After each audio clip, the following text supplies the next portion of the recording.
Hello friends, welcome to Study Revolution. Today in this lecture we will discuss about what is the actual dispute in a South China Sea region.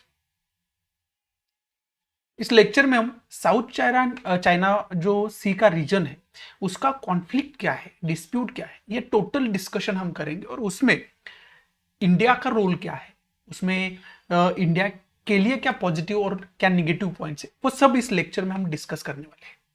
I hope you all are doing great according to your exam preparation. So चलते हैं और देखते हैं कि south China सी dispute है क्या actually. So let's start. पहले तो आपको एक सिंपल लैंग्वेज में समझाता हूं कि साउथ चाइना सी ये डिस्प्यूट है क्या. एक स्टोरी फॉर्मेट में हम देखते हैं ताकि आपको अच्छे से समझ में आ सके. आज तक आपने अलग अलग लेक्चर्स देखे होंगे, अलग अलग नोट्स पढ़े होंगे करंट अफेयर से रिलेटेड. जो साउथ चाइना इशू है वो बार बार करंट न्यूज में होता है, जैसे कि line of actual current news में होता है चाइना की वजह से, वैसे ही चाइना की वजह से साउथ चाइना सी भी न्यूज में बार बार रहता है.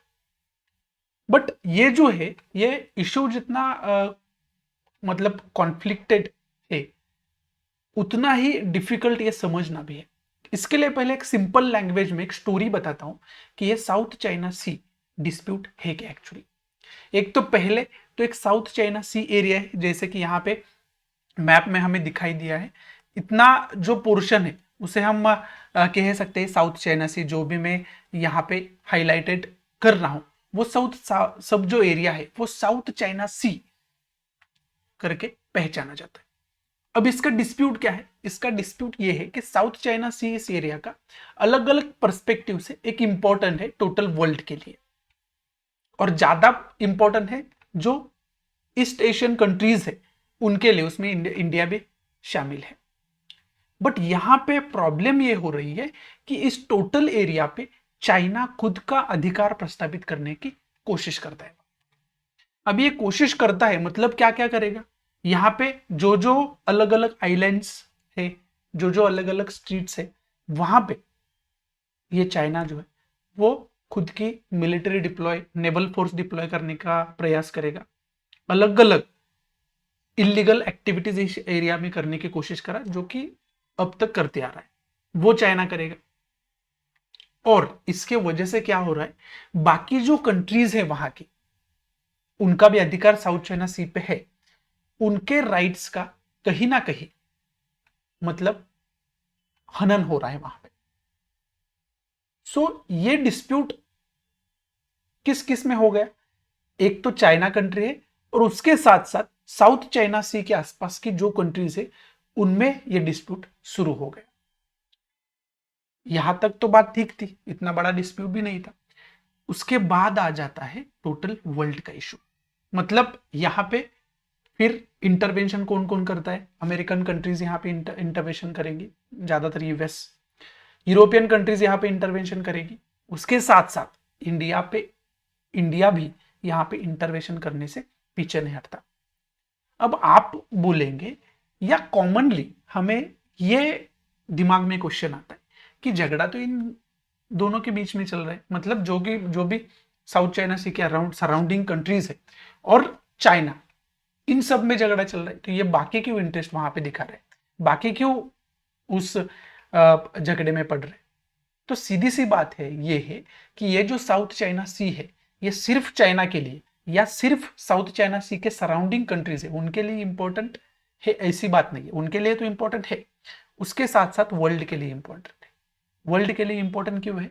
अगर इंपोर्ट एक्सपोर्ट करना होगा, व्यापार अच्छे से करना होगा, तो इस साउथ चाइना सी का ट्रांसपोर्ट के लिए, इंपोर्ट एक्सपोर्ट के लिए ज्यादातर यूज किया जाता है. उसके साथ साथ यहाँ पे नेचुरल जो रिसोर्सेस है वो नेचुरल रिसोर्सेस अवेलेबल है. अगर चाइना यहाँ पे खुद का अधिकार प्रस्तावित करता है तो चाइना यहाँ पे खुद के चलाएगा, सिर्फ खुद के इकोनॉमी का सोचेगा. मतलब बाकी वर्ल्ड की जो कंट्रीज है जो यहां से व्यापार करते हैं, इंपोर्ट एक्सपोर्ट करते हैं, उनके लिए चाइना कल के समय में, फ्यूचर में दिक्कत हो सकता है. उसके साथ साथ अगर हम देखेंगे ना तो यहां पे कहीं तो मलक्का स्ट्रीट है, मैप में आप देख सकते हो. ये जो मलक्का स्ट्रीट है ना, सिर्फ इस मलक्का स्ट्रेट से दुनिया का 55% व्यापार चलता है। आप समझ सकते हो इसका इंपॉर्टेंट क्या है। और ये साउथ चाइना सी से होके जाता है। ये जो साउथ चाइना सी है वो एशियन कंट्रीज है, यूरोपियन कंट्रीज है और अमेरिकन कंट्रीज है। इनके लिए एक कॉमन जोन है व्यापार के लिए, उनके इकोनॉमी को चालना देने के लिए।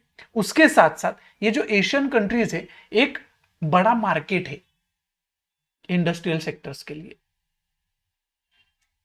एक बड़ा पॉपुलेशन का एरिया है जहां पे अलग अलग चीजें बेची जा सकती है।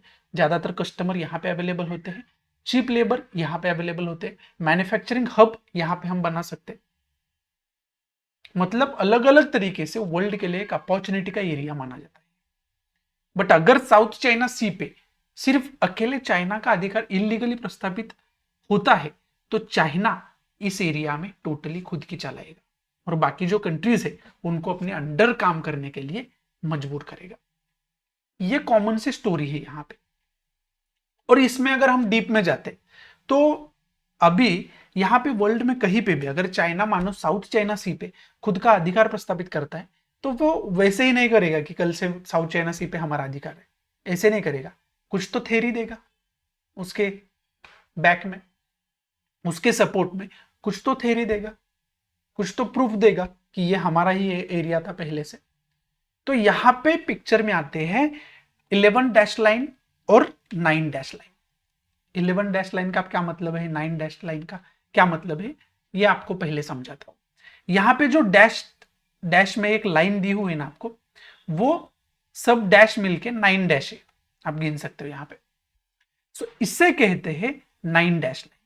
अभी 11 डैश लाइन क्या है, इसके पहले यहां पे भी कहीं पे तो इनकी लाइन जाती थी, तब उस लाइन को कहा जाता था 11 डैश लाइन।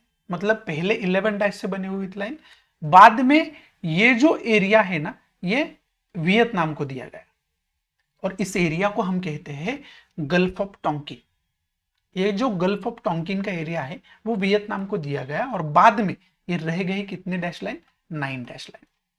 अब ये जो लाइन 9 डैश लाइन ड्रॉ किए है ना, उतना जो सब एरिया है चाइना ऐसे कहता है कि ये टोटल एरिया पे सिर्फ चाइना का अधिकार है।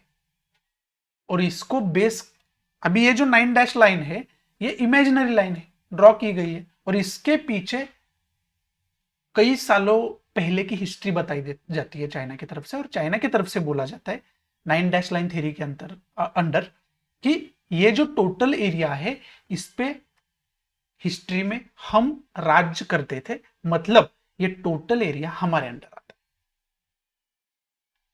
और इस वहां से दरअसल ये डिस्प्यूट शुरू हो जाता है और इसमें फिर आ जाता है यूनाइटेड नेशन पिक्चर में, क्योंकि यूएन क्लॉज आपने सुना होगा। ये इसके बारे में आगे डिटेल हम समझने वाले हैं, बट उसके पहले हमें समझना होगा कि यूनाइटेड नेशन क्लॉज है क्या। यूनाइटेड नेशन क्लॉज हमें कहता है, मतलब वहां पे आ जाता है यूनाइटेड नेशन, क्योंकि ये डिस्प्यूट सुलझाना तो है, सुलझाना भी है। तो यूनाइटेड नेशन आता है, कुछ रूल्स एंड रेगुलेशन सी से रिलेटेड बनाए जाते हैं। और यूनाइटेड नेशन मतलब यूएन क्लॉज क्या कहता है, यूएन के रूल क्या कहते हैं कि सरफेस से लेके अंदर सी लेवल तक 200 नॉटिकल माइल तक, 200 नॉटिकल माइल तक उस कंट्री का अधिकार होगा। सी मतलब मान लो यहां पे फिलीपाइन ये कंट्री है, फिलीपाइन का जो अधिकार क्षेत्र होगा वो साउथ चाइना सी में कहां तक होगा, इसके सरफेस से लेकर अंदर 200 नॉटिकल माइल तक होगा। ये जो रूल है ये हर एक कंट्री के लिए लागू होगा। मतलब बाकी यहाँ पे ब्रुनेई है, मलेशिया है, वियतनाम है या चाइना है या यहाँ पे ताइवान आप देख सकते हो, ये सब कंट्री के लिए ये रूल माना गया। बट यहाँ पे ताइवान का अगर हिस्ट्री हम देखेंगे ना तो ताइवान को 1949 से अभी तक सब वर्ल्ड ने एक अलग कंट्री का, एक फ्री नेशन का दर्जा दिया नहीं है अभी तक। तो यहाँ पे ताइवान जो है वो थोड़ी देर हम अलग रखते हैं, क्योंकि ताइवान को अभी भी चाइना का हिस्सा माना जाता है, चाइना भी ऐसे बताता है। कई कंट्रीज ने इसको स्टेट का दर्जा दिया है तो कई कंट्री ने नहीं दिया। तो इसके वजह से ताइवान जो है वो अलग डिस्प्यूट है, वो एक अलग लेक्चर में हम कवर करेंगे। बट यहां पे हमारा जो मेन इशू है वो साउथ चाइना सी का इशू है। बट यहां पे चाइना क्या करता है, ये जो 200 नॉटिकल माइल का जो रूल है यूनाइटेड नेशन का, जिसे हम इवेन क्लॉज कहते हैं, उसको ठुकराता है और खुद की थ्योरी जो है 9 लाइन की वो इंप्लीमेंट करता है। और यहां पे अभी इंटरनेशनल कोर्ट ऑफ जस्टिस ने भी यहां पे खुद का एक ओपिनियन दिया था, जजमेंट दिया था कि चाइना जो यहां पे कर रहा है वो इलीगल है। फिर भी चाइना क्या करता है, इवेंट क्लॉज को ठुकराते हुए खुद की एक थ्योरी 9 लाइन इंप्लीमेंट करता है और वैसे ही बिहेव करते रहता है। मतलब यहां पे जो आइलैंड हो गए उस पे खुद का अधिकार प्रस्तावित करेगा। जैसे कि न्यूज में आइलैंड रहने वाले कौन होते हैं, यहाँ पे कौन कौन से होते हैं, यहाँ पे पारासेल आइलैंड है, स्प्रैटली आइलैंड है, स्कार्बोरफ शोल है। इस आइलैंड पे खुद का अधिकार प्रस्तावित करता है। बाकी कंट्रीज जो है, जहां पे फिलीपाइंस, ब्रुनेई, मलेशिया, वियतनाम, इस कंट्रीज के अधिकार को कहीं ना कहीं ठुकराता है, इनके ऊपर कहीं ना कहीं जुल्म करने का प्रयास इस एरिया में करता है खुद का अधिकार प्रस्तावित करने के लिए। मतलब यहाँ पे चाइना के साथ फ्रंट लेवल पे फेस टू फेस कौन है, बाकी कंट्रीज जो है वो है फिलीपाइंस, ब्रुनेई, मलेशिया, वियतनाम और कह सकते हैं हम ताइवान भी है। सो ये सब स्टोरी है इस डिस्प्यूट के। इसमें यूनाइटेड नेशन कैसे आता है, इसमें इंटरनेशनल कोर्ट ऑफ जस्टिस कैसे आता है, जैसे कि जिसे हम यूएन क्लॉज कॉमनली कहते हैं, उसके साथ साथ जो इवेंट क्लॉज का रूल क्या है वो कैसे आता है, उसके साथ साथ जो डिस्प्यूटेड एरिया है उसके वजह से आइलैंड न्यूज में आते हैं, वो आइलैंड हमने देखे, वो क्यों आते हैं, एक बेसिक नॉलेज है साउथ चाइना सी डिस्प्यूट का, वो हमें पता होना चाहिए। और बाकी वर्ल्ड की बड़ी बड़ी कंट्रीज जो है, बड़े बड़े देश जो है इस डिस्प्यूट में क्यों आते हैं, क्योंकि सबके कहीं ना कहीं इकोनॉमिकल इंटरेस्ट और बाकी इंटरेस्ट इस एरिया से जुड़े हुए हैं। और उसके बाद हम कह सकते हैं कि क्वाड न्यूज में आता है, उसके बाद अकुस न्यूज में आता है, अकुस ग्रुप है, क्वाड ग्रुप है, उसके साथ साथ एशियन भी न्यूज में होता है। और ये जो ग्रुप है कॉमनली, ये ग्रुप क्या माने जाते हैं, चाइना को इस एरिया में काउंटर करने वाले ग्रुप माने जाते हैं। तो इसके वजह से एशियन लीजिए, क्वाड लीजिए, अकुस लीजिए, ये जो ग्रुप है ये भी इस एरिया से रिलेटेड बार बार न्यूज में होते हैं, क्योंकि ये ग्रुप ही फाउंड किया गया है चाइना को काउंटर करने के लिए, या इस डिस्प्यूट से पहले अगर ग्रुप फाउंड हुआ हो तो डिस्प्यूट के बाद वो ग्रुप कहीं ना कहीं काम कर रहा है चाइना को काउंटर करने के लिए। सो इसके वजह से ये ग्रुप का रिलेशन इस एरिया से क्या है ये भी हमें पता होना जरूरी है। तो अब हम क्या करते हैं, अब हम देखते हैं कि लाइन टू लाइन इस ये जो डिस्प्यूट है ये हमें क्या बताता है, और उसकी बेसिक इंफॉर्मेशन जो फैक्चुअल इंफॉर्मेशन है वो भी आपको पता होना चाहिए। तो वो इंफॉर्मेशन देखते हैं। अब हम वो इंफॉर्मेशन जब देखेंगे तब आपसे मैं अपेक्षा करता हूं कि आप जो भी इंपॉर्टेंट फैक्ट्स आपको लगते हैं वो आप नोट डाउन करके लीजिए। तो आपके पास पेन और नोटबुक होना जरूरी है। सो स्टार्ट करते हैं, डिटेल में देखते हैं कि हमें क्या क्या इंफॉर्मेशन मिलती है इसके बारे में। और यहां पे अगर हम मैप में देखेंगे ना, तो जैसे चाइना अपना अधिकार क्षेत्र घोषित कर चुका है, वैसे बाकी जो सराउंडिंग कंट्रीज है उनका भी एक अधिकार क्षेत्र है जिनके लिए यूएन क्लॉज बनाया गया है। तो उस हिसाब से हर एक कंट्री का अगर हम अधिकार क्षेत्र देखेंगे, एरिया देखेंगे साउथ चाइना सी में, तो हमें वियतनाम क्लेम कहां तक करता है ये दिखाई दे रहा है। यहाँ पे वियतनाम की लाइन दिखाई दे रही है, यहां तक वियतनाम साउथ चाइना सी में खुद का क्लेम करता है। उसके साथ साथ ये जो है फिलीपाइन, जो है फिलीपाइन की लाइन ये आपको दिखाई दे रही है। इतना जो एरिया है वो फिलीपाइंस क्लेम करते हुए हमें दिखाई देता है। उसके साथ साथ जो ब्रुनेई है, वो ब्रुनेई एक छोटा सा कंट्री है, यहाँ पे छोटा सा देश है, वो इतना जो एरिया है वो क्लेम करता हुआ हमें दिखाई दे रहा है। मतलब ये किस हिसाब से क्लेम कर रहे हैं, 200 nautical mile inside in the South China Sea, वो रूल है, जैसे कि मैंने सिंपल लैंग्वेज में आपको समझाया। उसके साथ साथ मलेशिया जो है वो इतना एरिया जो है वो खुद का क्लेम करता है इन साउथ चाइना सी। सो यहां पे इस वजह से ये जो क्लेम किए हुए एरियाज है उसको ठुकराते हुए टोटल ये एरिया पे अधिकार जो है वो चाइना खुद का प्रस्तावित करता है 9 डैश लाइन के अंदर, यहां पे गल्फ ऑफ टोंकिंग छोड़ के, क्योंकि वो खुद चाइना ने ही वियतनाम को दिया हुआ है। सो इसकी वजह से ये डिस्प्यूट चलता है। और एक मजे की बात बताऊं आपको, यहां पे क्या है, जैसे कि चाइना 9 डैश लाइन जो है वो थ्योरी इंप्लीमेंट करता है और वो ही मानता है, उसके साथ साथ 200 नॉटिकल माइल की जो थ्योरी है यूएन की, वो आने के बाद चाइना क्या करता है, आर्टिफिशियल आइलैंड डेवलप करने की कोशिश करता है। कुछ हद तक सक्सेस भी होता है उसमें। मतलब क्या करता है, मान लीजिए चाइना से यहां तक हम मान लेते कि 200 नॉटिकल माइल का एरिया आता है चाइना का, ठीक है। तो चाइना क्या करेगा, यहां पे एक आइलैंड डेवलप करेगा जो आर्टिफिशियल आइलैंड होगा, और वो इलीगल बाकी कंट्रियां खड़े होंगी, बाद में बाकी देश खड़े होंगे, क्योंकि चाइना इलीगल एक्टिविटीज कर रहा है। तो यहां पे चाइना का एक्सप्लेनेशन दे रहा है कि ये जो एरिया है ये कुछ पानी ज्यादा होने की वजह से, क्लाइमेट चेंज की वजह से पानी के नीचे गया हुआ था, तो हमने सिर्फ वहां पे क्या किया, उसकी सरफेसिंग की, कुछ एरिया ऊपर लाया हमने मिट्टी वगैरह भर के, मतलब सरफेसिंग की। मतलब ये जो एरिया था वो हमारा था पहले, बट क्लाइमेट चेंज की वजह से पानी का स्तर बढ़ गया और उसके वजह से वो एरिया जो है वो पानी में था, इसके लिए दिखाई नहीं दे रहा था। तो हमने क्या किया, उसके ऊपर सरफेसिंग की, तो ये सरफेसिंग हो गई। अब चाइना क्या करेगा, चाइना क्या बोलेगा कि ये भी चाइना का ही एरिया है। तो अब जो यूएन क्लॉज है वो 200 नॉटिकल माइल कहां से होगा, तो यहां से वो मेजरमेंट किया जाएगा। तो चाइना बोल रहा है अब देख लीजिए आप 200 नॉटिकल माइल कहां तक जाता है। तो उसके बाद और कहीं तो चाइना एक पोर्ट एक आइलैंड जो है वो काबिज करेगा या आर्टिफिशियल बनाने की कोशिश करेगा। उसके बाद फिर से बोलेगा यहां से आप देखिए कि 200 नॉटिकल माइल कहां तक जाता है।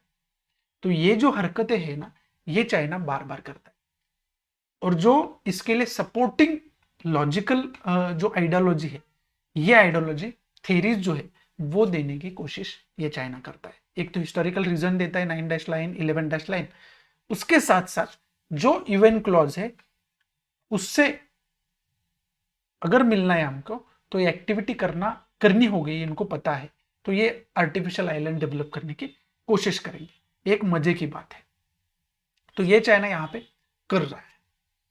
और अगर हम देखेंगे ना कि चाइना का लोकेशन कहां पे, साउथ चाइना सी का लोकेशन एक्चुअली कहां पे है, तो यहां पे हमें साउथ चाइना सी दिखाई देता है। यहाँ पे नॉर्थ पैसिफिक है, साउथ पैसिफिक यहाँ पे है, इंडियन ओशन यहाँ पे है, मेडिटेरेनियन सी यहाँ पे है, north Atlantic, south Atlantic, north Pacific, south Pacific, जैसे कि यहाँ पे देखा है हमने, और साउदर्न ओशन है और आर्टिक ओशन है। ये ओशन के जो लोकेशन है ये भी आपको एक कॉमनली पता होना चाहिए। अगर ज्योग्राफी एनसीईआरटी आपने देखी होगी तो वहां पे आपको अच्छे से ये पता हुआ होगा ऑलरेडी, बट बेसिक इंफॉर्मेशन के लिए मैंने ये मैप आपको दिखाने की कोशिश की है। और जब इस डिस्प्यूट की इंफॉर्मेशन हम शुरू करते तो हमें बेसिक इंफॉर्मेशन क्या पता होना चाहिए कि डिस्प्यूट दरअसल है कौन कौन से कंट्रीज में। तो पहले तो ये डिस्प्यूट में सबसे महत्वपूर्ण पार्ट जो है वो चाइना है, और चाइना के साथ डिस्प्यूट चल रहा है। बाकी वर्ल्ड का क्या कनेक्शन है, इंडिया का क्या कनेक्शन है, ये आपको समझ में आया होगा। बट ये फेस टू फेस डिस्प्यूट किस में चल रहा है, चाइना और साउथ चाइना सी के सराउंडिंग जो कंट्रीज है उनके बीच में ये डिस्प्यूट चल रहा है। उसके साथ साथ जो 200 नॉटिकल माइल्स का मैंने एग्जांपल आपको दिया है, वो जो रूल बताया है, वो जो एरिया है 200 नॉटिकल माइल का, वो कंट्री के किसी भी सरफेस से लेके अंदर सी तक, वो जो है वो जो जोन होता है इसे हम एक्सक्लूसिव इकोनॉमिक जोन कहते हैं या एक्सक्लूसिव इकोनॉमिक जोन एरिया कहते हैं। सो ये जो एक्सक्लूसिव इकोनॉमिक जोन, ये अगर कहां पे न्यूज में आता है या आपको क्वेश्चन में वगैरह घुमा फिरा के पूछा जाता है, तो एक्सक्लूसिव इकोनॉमिक जोन मतलब क्या है कि किसी भी कंट्री के सरफेस मतलब कॉन्टिनेंटल एरिया से अंदर सी तक 200 नॉटिकल माइल, जैसे कि एक इमेज के द्वारा मैं समझाता हूं आपको। यहां पर आपको एक इमेज दिखाई दे रही है, तो वहां पे ये है लैंड सरफेस। ये लैंड सरफेस से अंदर 200 नॉटिकल माइल यहां तक है। तो ये जो 200 नॉटिकल माइल का एरिया होगा ना, उस एरिया पे ये जो जिस कंट्री की लैंड होगी उस कंट्री का अधिकार होगा।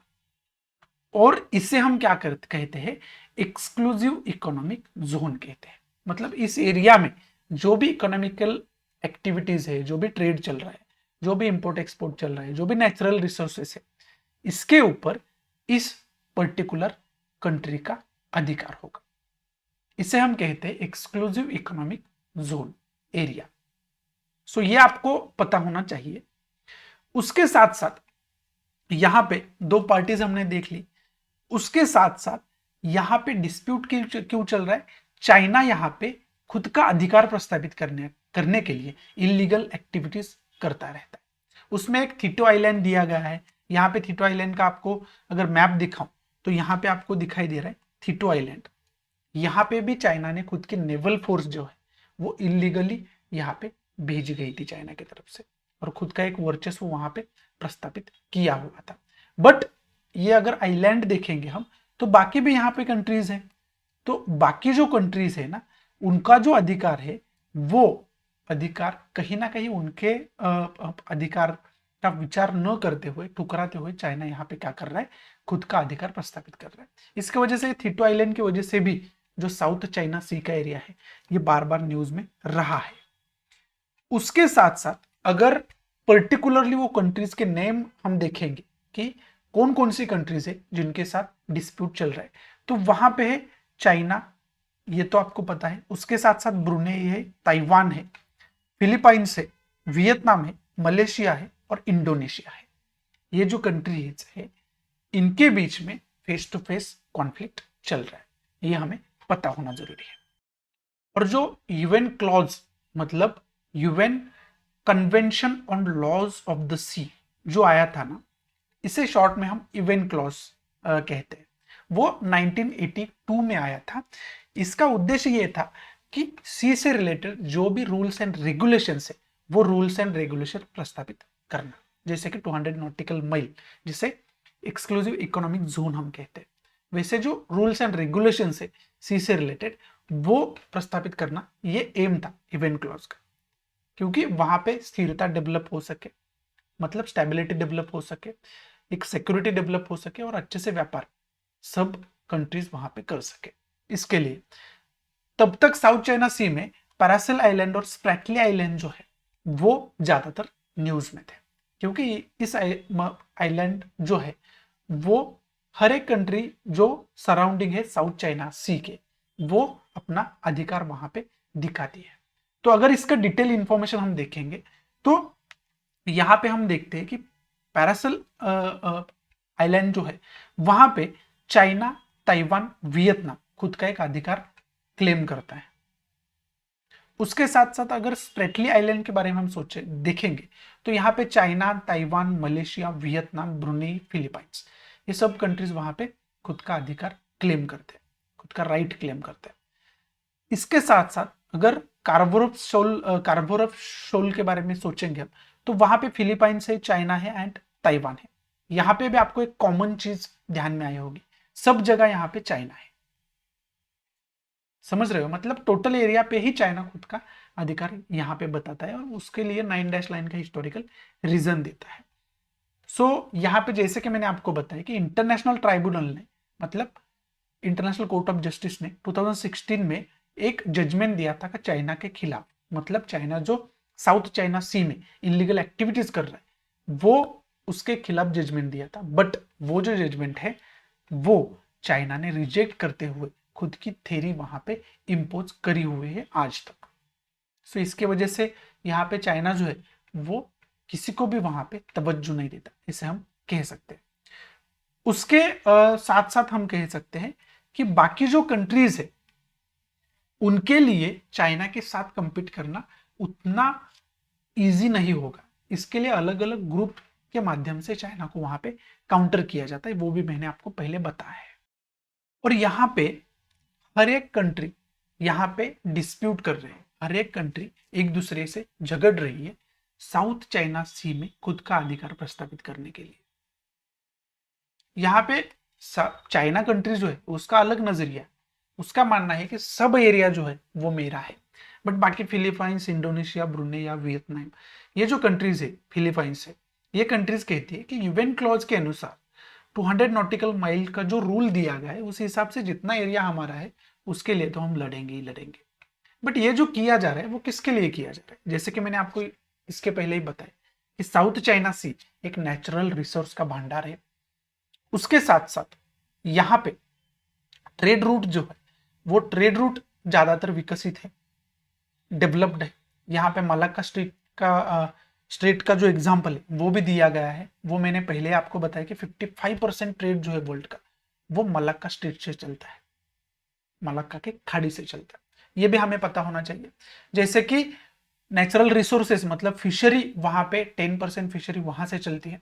उसके साथ साथ अलग अलग ऑयल, जैसे कि नेचुरल एनर्जी से रिलेटेड कंपोनेंट्स है वो भी वहां पे नेचुरल रिसोर्सेस के माध्यम से हमें दिखाई देते हैं।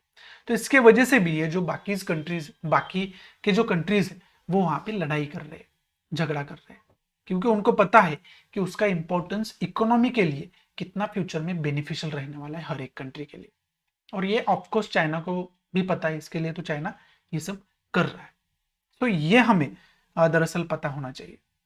उसके साथ साथ दरअसल ये झगड़ा है क्या, ये डीप में यहाँ पे एग्जैक्ट इश्यू है क्या, ये डीप में यहाँ पे बताया गया, जो कि ऑलरेडी मैंने बताया कि एग्जैक्ट इश्यू है क्या, कि हर एक को साउथ चाइना सी पे खुद का अधिकार प्रस्तावित करना है। बट यहाँ पे चाइना और अदर सराउंडिंग कंट्रीज का नजरिया अलग अलग कैसे है।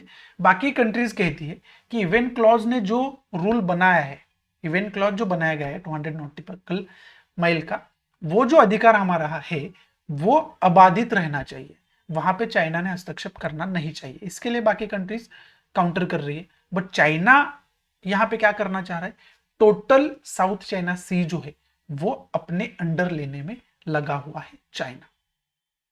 सो ये फर्क है बाकी कंट्री और चाइना के एक व्यू में, एक दृष्टिकोण में यहाँ पे। सो ये दरअसल डिस्प्यूट है। उसके साथ साथ law of the sea convention के बारे में हमने डिसाइड किया है। बाकी जो पार्टिसिपेंट्स है वहां पे Brunei, Malaysia, Philippines, Taiwan, Vietnam, थोड़े बहुत प्रमाण में जो अगर हम देखेंगे तो इंडोनेशिया भी यहाँ पे है, बट इंडोनेशिया डायरेक्टली नहीं है। सो ये हमें पता होना चाहिए। बट यहाँ पे बाद में जैसे कि मैंने आपको बताया कि यूरोपियन कंट्रीज भी कुछ है, यूएसए है यहाँ पे। तो यूएस यहाँ पे कैसे पिक्चर में आता है इस सब इश्यू में? यूएस कहाँ से आ गया? तो यूएस ऐसे आता है कि यूएस यहाँ पे जो सिक्योरिटी प्रोवाइड की जाती है इसके लिए यूएस मदद करता है। वो डायरेक्टली कौन कौन से कंट्री को मदद करता है? फिलीपाइंस हो गया, सिंगापुर हो गया, वियतनाम हो गया, इस कंट्रीज को यूएसए सिक्योरिटी के लिए मदद करता है। इसके लिए यूएस का यहाँ पे डायरेक्ट प्रेजेंट है, ऐसा हम कह सकते हैं। चाइनीज जो सिक्योरिटी है, चाइनीज जो आर्मी हम कह सकते हैं, नेवल फोर्स कह सकते हैं, इनको काउंटर करने के लिए वहां पे। सो इसके वजह से यूएस जो है वो पिक्चर में आता है। उसके साथ साथ यहाँ पे अगर हम देखेंगे तो यहाँ पे यूरोपियन कंट्रीज भी न्यूज में आती है। यूरोपियन कंट्रीज भी यहाँ पे काउंटर करते हुए हमें दिखाई देते। वो कैसे दिखाई देते? अकुस के बारे में आपको पता होगा। यहाँ पे ऑस्ट्रेलिया, यूके एंड यूएस, ये 3 मेंबर है। ये यूके जो आ गया वो कहाँ से आ गया? यूरोप से आ गया। समझ रहे हो? और ये जो अकुस का फाउंडेशन किया गया है, स्थापना की गई है, ये भी माना जाता है कि चाइना को साउथ चाइना सी में काउंटर करने के लिए ही की गई है। इसी के लिए तो ऑस्ट्रेलिया इसका पार्ट है, ये पता होना चाहिए। बाकी जो एक्सक्लूसिव इकोनॉमिक जोन है इसके बारे में आपको अच्छे से मैंने बताया है। जो ताइवान है 1949 से उसके एक स्टेट का दर्जा नहीं मिला हुआ है, एक लीगल तौर पर कह सकते हैं, ऑफिशियल तौर पर कह सकते हैं। सो इसके वजह से इसकी एक अलग हिस्ट्री है, वो अलग लेक्चर में हम डिस्कस करेंगे ही करेंगे। बट उसके साथ साथ हमें यह भी पता होना चाहिए कि इंडिया का स्टैंड यहाँ पे क्या है। इसके लिए हमें पहले पता होना चाहिए कि इंडिया का इंटरेस्ट क्या है यहाँ पे। इंडिया का इंटरेस्ट पहले तो ट्रेड इंटरेस्ट है, इकोनॉमिकल जिसे कह सकते हैं। उसके बाद जो नेचुरल रिसोर्सेस है उससे भी हमारा रियल रिलेशन है कहाँ पे। तो अभी ओएनजीसी के बारे में हम अगर बात करेंगे तो ओएनजीसी का प्रेजेंस यहाँ पे, ऑयल एंड नेचुरल गैस जो कंपनी है इंडिया के, वो कैसे है, यहां पे जो वियतनाम है उसके साथ हमारा कहीं ना कहीं एक एग्रीमेंट हुआ है और उसके तहत जो 7 ऑयल ब्लॉक्स है वो इंडिया को दिए गए हैं एक लीज पे। सो इसके वजह से जो साउथ चाइना सी में जो वियतनाम का जो नेचुरल रिसोर्सेस का भंडार है उसका कहीं ना कहीं इंडिया को फायदा हो रहा है और वियतनाम को तो हो ही रहा है। तो यहाँ पे इंडिया का प्रेजेंट है, इसके लिए भी चाइना बार बार जो है वो हम कह सकते हैं चिढ़ता है।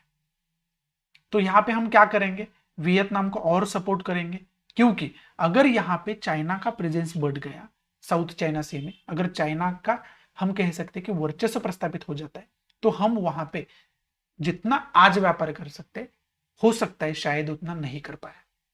तो इसके वजह से हमें ये सब करना पड़ रहा है और हम करते भी है, ये इंटरेस्ट है यहाँ पे इंडिया का। और उसके बाद मैंने क्वाड जो ग्रुप है या बाकी भी ग्रुप मैंने बताया, एशियन के बारे में बताया, अकुस के बारे में बताया, तो ये जो ग्रुप है उसके तहत हम क्या करते हैं, चाइना को काउंटर करते हैं। अभी क्वाड का अगर एग्जांपल लेंगे तो ये इसके तहत इंडिया भी यहाँ पे पार्टिसिपेंट होने के नाते यहाँ पे चाइना को काउंटर फ्यूचर में करेगा और आज भी हो मतलब इनडायरेक्टली कर ही रहा है।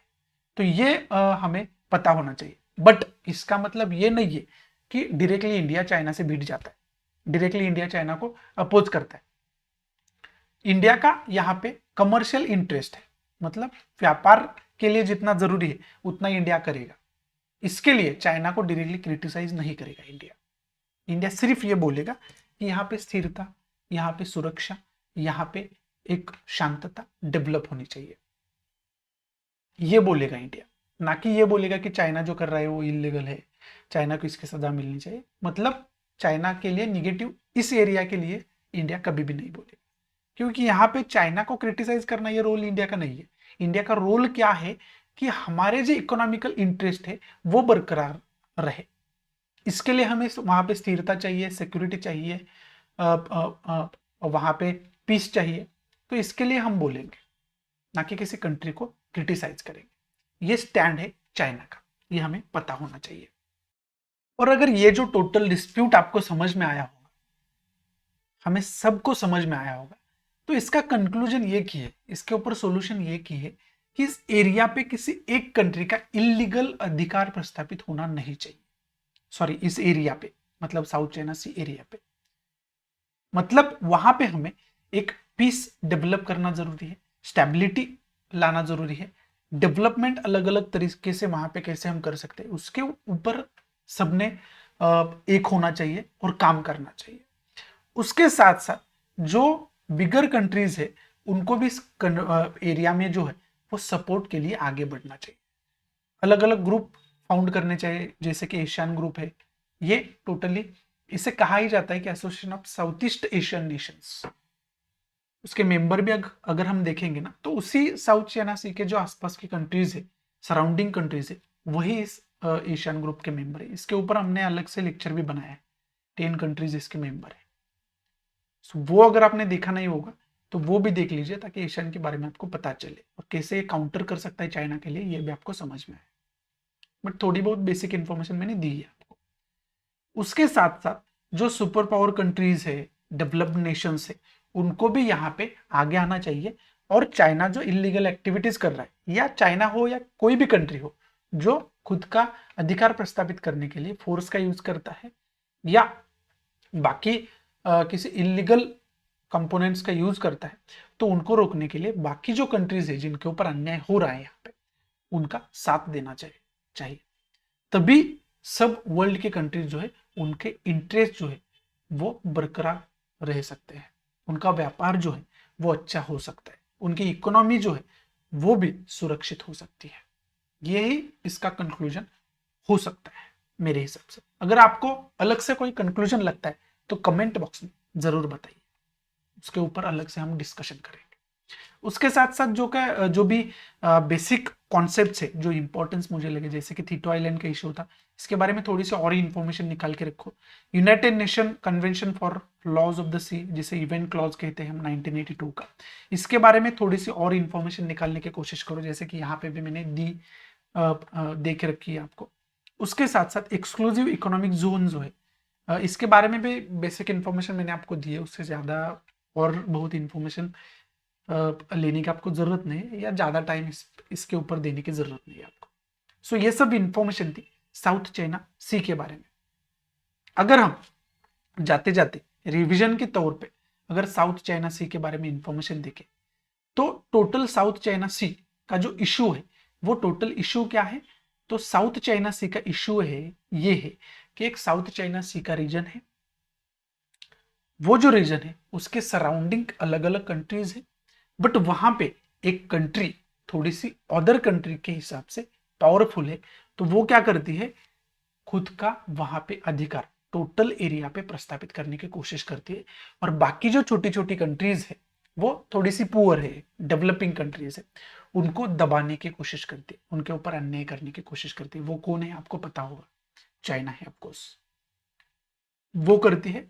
और उसके लिए जो बाकी पुअर कंट्रीज है, डेवलपिंग कंट्रीज है, उसका विरोध करती है उस एरिया में, जिसे हम साउथ चाइना सी कहते हैं। सो वहां से डिस्प्यूट शुरू होता है। तो वर्ल्ड के एक पीस फाउंड करने के लिए एक ऑर्गेनाइजेशन स्थापन की गई है, जिसे हम यूनाइटेड नेशन कहते हैं। वो यहाँ पे एक सी से रिलेटेड कानून लाती है, जिसे हम यूएन क्लॉज कहते हैं, बट उसका भी ये पालन नहीं करती चाइना कंट्री। खुद का ही एक हिस्टोरिकल 9-लाइन 11-लाइन ऐसा एक थेरी देके खुद का एक अधिकार प्रस्तावित करती है, और उसके तहत बार बार इलीगल एक्टिविटीज ये करते रहते हैं, आज तक करते आया है, इसके आगे भी ये करते रहेंगे, और इसके लिए साउथ चाइना सी न्यूज में रहेगा इसके आगे भी। तो इसके लिए हमें ये टोटल डिस्प्यूट पता होना चाहिए, इसके लिए मैंने आपको इंफॉर्मेशन यहाँ पे दे के रखी है। सो ये टोटल स्टोरी है साउथ चाइना से रिलेटेड। बाकी जो भी कॉन्सेप्ट यहाँ पे तो फैक्चुअल इन्फॉर्मेशन दी, वो हमने सब डिस्कस करी। आशा करता हूँ मैं अच्छे से आपको ये समझा पाया होगा। अगर अच्छा लगता है तो ज़्यादा से ज़्यादा स्टूडेंट्स तक ये पहुंचाइए, शेयर करिए, ताकि हर स्टूडेंट को इसका बेनिफिट्स हो सके। और अगर आपको लगता है ये बेनिफिशियल है तो लाइक जरूर कीजिए, अगर नहीं लगता तो डिसलाइक कीजिए, और डिसलाइक क्यों किया एक कमेंट बॉक्स में जरूर बताइए, ताकि उसके हिसाब से इसमें मैं इम्प्रोवाइजेशन करूँ सकूँ। सो यहाँ पे हमारा स्टडी रिवॉल्यूशन नाम का टेलीग्राम चैनल भी है, टेलीग्राम ग्रुप भी है, उसकी लिंक मैंने डिस्क्रिप्शन बॉक्स में दी है आपको, वो भी ज्वाइन करिए। वहाँ पे अलग अलग लेक्चर्स और अलग अलग नोट्स आपको टाइम पे मिलते रहेंगे, और खास करके नोट्स वहाँ पे पीडीएफ फॉर्मेट में देते रहता हूँ बच्चों को। तो अगर आपने ज्वाइन नहीं किया तो वो भी ज्वाइन करिए, ताकि उसका भी बेनिफिट आपको हो सके। सो यहाँ पे आपकी रजा लेता हूँ मैं, मिलता हूँ अगले ऐसे ही इंटरेस्टिंग लेक्चर में। तब तक गुड बाय, टेक केयर, जय हिंद।